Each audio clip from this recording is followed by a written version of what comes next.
We have a Florida man decided to threaten to shoot teenagers for making waves, literally, by his boat. Put it up, full mass. I'm not sure if he understands how water works, but for the sake of the story, we will provide that context. According to Atlanta Black Star, a guy named Christopher Evensen, a Florida man, is now behind bars after police say he threatened to shoot some kids just because they made waves by his boat.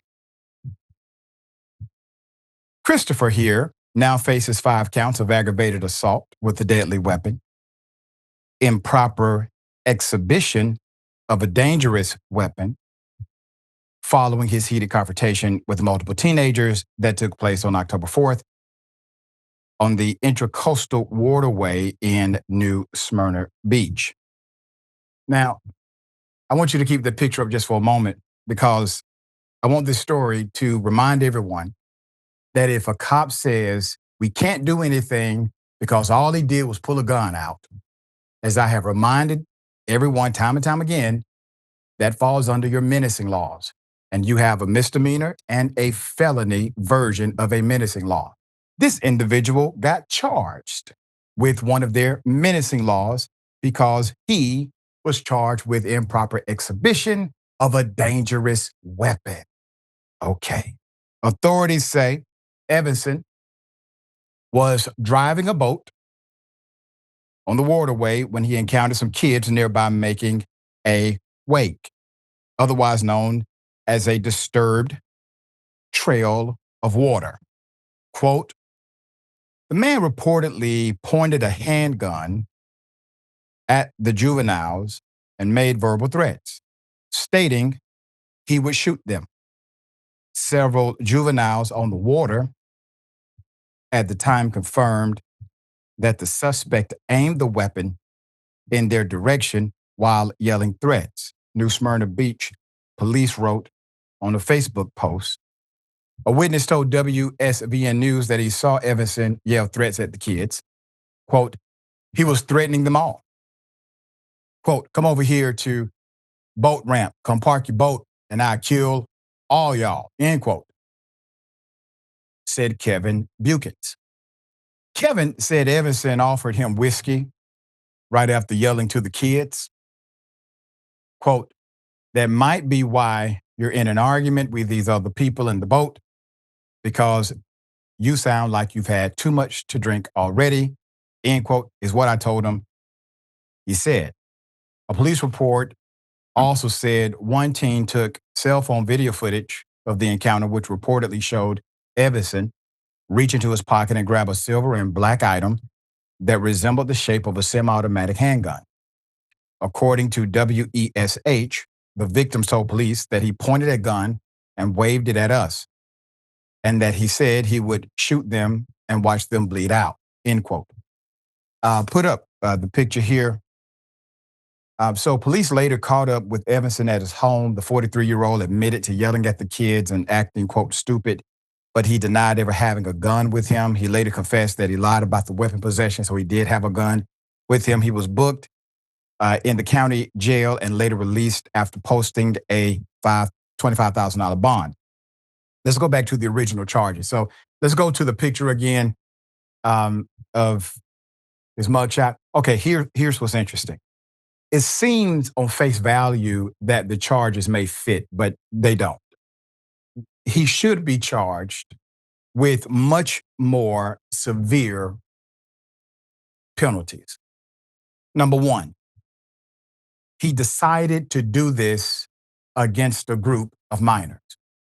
That alone becomes an enhancer to a minimal charge. He still gets the minimum for some reason. In addition to that, he did not simply brandish the weapon, meaning inappropriate exhibition of a dangerous weapon. He also decided to make an exacting threat and had the ability to carry out exacting threat. Well, what does that make it? Well, that makes it felony terroristic threats at this point. You have the means to carry out said threat and you say the threat directly, and you have specified who the threat is against. So typically, that would be a chargeable offense as well. These are my opinions here, just going down the statutory rules of Florida and what this man actually did. But for whatever reason, he was able to bypass those charges and received the charge of exhibition of a dangerous weapon.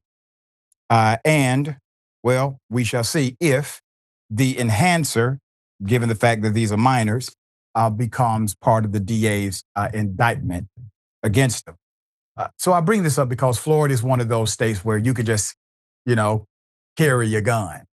It's illegal, by the way, for a cop to ask you, do you have a permit for said firearm that you are openly carrying? So that's illegal, okay? So they walk around strapped. And the governor will say, Governor Ron DeSantis, he would tell you that, well, it's open carry because it's a constitutional right to bear arms.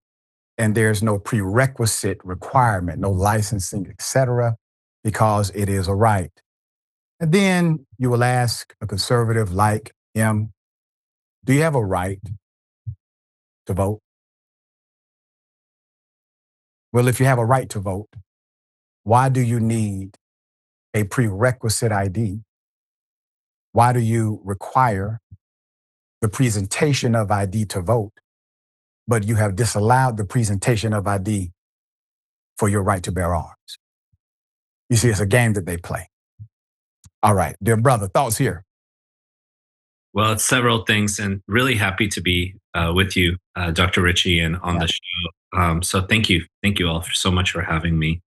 Um, One thing I just want to say is, as I wonder how many people realize how rare it is when all around the world to have these sorts of gun issues or these gun incidents.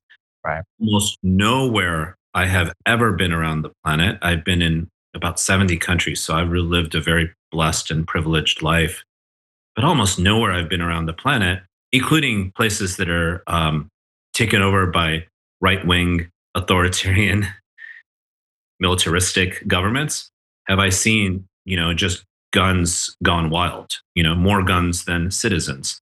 Not just any gun, right? Assault weapons. So this is really like Bizarroville for the vast majority of people around the planet. And I'm not talking about political identities or categories or partisanship. I'm just talking about everyday people that I meet all over the world. So that's like one. I just want everybody to realize that we are living in a very weird situation, a zombie situation. America is the exception, not the rule, with this sort of mass permitting of weapons that, it takes little to no permitting in some cases, where you can have a Rambo style weapon and you can use it. And so the costs are borne by those who are affected by those weapons. So, people like to say guns don't kill people, people kill people. But I think we can also say an assault weapon is completely different than a hunting rifle, right? Right. So Right. these are major distinctions. So that's like one thing I want to say. And then the other, quick thought is many of us in this country since COVID have gotten into, and I'll just include myself into it, certain altercations with other people. I mean, sometimes I think it's just a lot of us are very rattled and don't know what to trust, don't know who to trust, don't know how to have disagreements, don't know how to engage in dialogue, so much so that it's reached the point where someone would rather reach for their gun and threaten a bunch of kids than actually try to reason with them or just like get away from them if you're irritated by them. So I think it's reached the point where we're not able to really have dialogue or have unpleasant experiences with one another. And I think a lot of that is post COVID and a lot of it is social media. So there's just a couple initial thoughts, Dr. Yeah. And a whole lot of it also are the people who used to be the standard bearers for morality or at least civility in how we spoke to each other by way of disagreement, diplomatic disagreement, et cetera. Those individuals have abandoned the notion of agreeing to disagree and created an example, once again, that many follow. I mean, look at the elephant in the room, Dr. Ritchie. Like, we see a president who's asking military generals to train their armies on us. Right. Like, I live in Los Angeles. You're in Atlanta. I've spent a lot of time in Chicago, Portland, and Washington D.C. I'm telling you, I have friends in all of those places. There's no active war zone going on there. There's no Right. active riot zone going on there. People will feel impelled to try to protect their neighbors and other people who are being unjustly kidnapped by a secret police and ICE, That's right? right. So the battle has been brought home by the administration, which gives people, not just kind of Proud Boys and other kind of and crazy Zionists, et cetera. It doesn't give them the license to do this thing. To It's not just them. It's almost anybody that feels like I'm just going to beat down the enemy from within. This is literally language that our Yeah. president uses, and this is a direct reference to Birth of a Nation. The great and terrifying, great in a horrible way, D.W. Griffith.